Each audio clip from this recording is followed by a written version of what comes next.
Live from the world's capital markets, here are the financial headlines, brought to you by Legion Academy. Hello and welcome to Friday's Daily Financial Reports.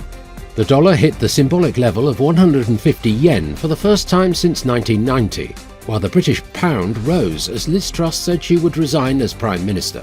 Amazon.com is facing a lawsuit in Britain for damages of up to £900 million over allegations the online marketplace abused its dominant position by favouring its own products, lawyers said.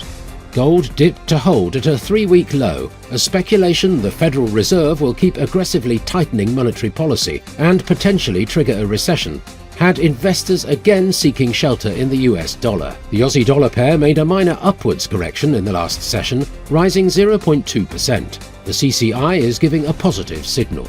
Amazon's stock gained 1.3% in the last session, after rising as much as 3.9% during the session. The stochastic RSI indicates an overbought market. The dollar got a slight bump of 0.1% against the yen in the last session. The stochastic indicator indicates an overbought market. The pound got a slight bump of 0.2% against the dollar in the last session.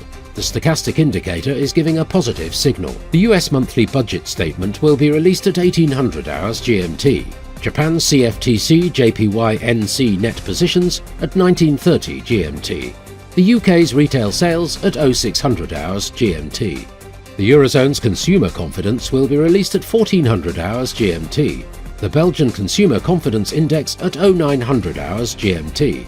The UK's public sector net borrowing at 0600 hours GMT. We hope that you've enjoyed Friday's Market Outlook. On behalf of all of us here, we wish you a productive trading day.